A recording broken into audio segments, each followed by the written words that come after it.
انا عايز شقايه وهسيب مهنتكم وامشي، مش هكمل حتى 2025. سامعني؟ صور بقى انا بكشف الجرح. شايفين عشان ما عطلش التصوير، لكن عطل واحده مهدده بالغرغرينه والبت. بعد تدهور كبير جدا في حالته الصحية وإصابة قدمه بالغرغرينة مما أدى إلى بترها، الفنان شريف الدسوقي يعلق بعد العملية: الحمد لله أنا راضي بقضاء ربنا. التفاصيل كاملة معايا ولكن بعد الفاصل.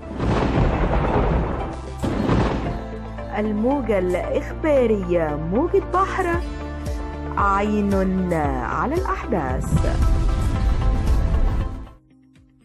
أهلا بكم. خبر صادم جدا تلقاه الوسط الفني بعد الإعلان عن بتر قدم الفنان شريف دسوقي إثر جراحة أجراها منذ ساعات قليلة بسبب إصابة تعرض لها أثناء التصوير، والتي كشفت عن تفاصيل الواقعة هي الفنانة بدرية طلبة، التي قالت أن زميلها الفنان شريف دسوقي قد قام بإجراء عملية بتر لقدمه مساء الاثنين.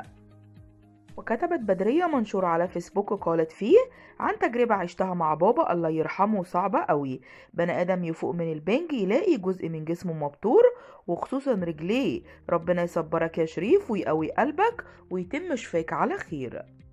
وقالت بدرية للجمهور إن شريف دسوقي اللي اشتهر بشخصية سبعبع في مسلسل 100 وش حاليا في غرفة العمليات، وطلبت من المتابعين إنهم يدعوا له.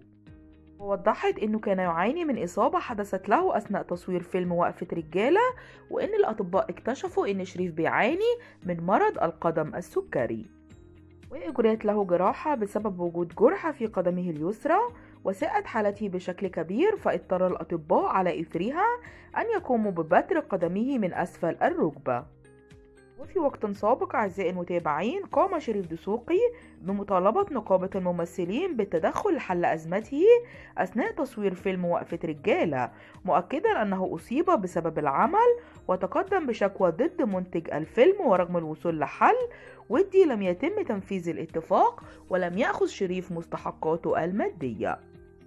وقال شريف: أنا بتردد على المستشفيات علشان أعالج رجلي بس مفيش فايدة، لكن أحد الأطباء نصحني إني أعالج رجلي بمية ملح البحر، وأنا بتردد على اسكندرية مسقط رأسي من وقت للتاني علشان أضع رجلي داخل المياه لعلها تشفى، ولكن للأسف العلاج لم يجدي، وقام ببترها منذ قليل في عملية جراحية.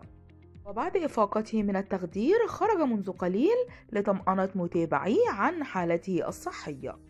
كتب شريف على فيسبوك وقال: قدر الله وما شاء فعل، الحمد لله على كل شيء. وقالت بدرية طلبة إن حالته مستقرة وإن الناس تدعي له، وإنه هو قال إنه هو مؤمن وراضي بقضاء ربنا. نتمنى للفنان شريف دسوقي الشفاء العاجل. متابعيني شكرا لكم.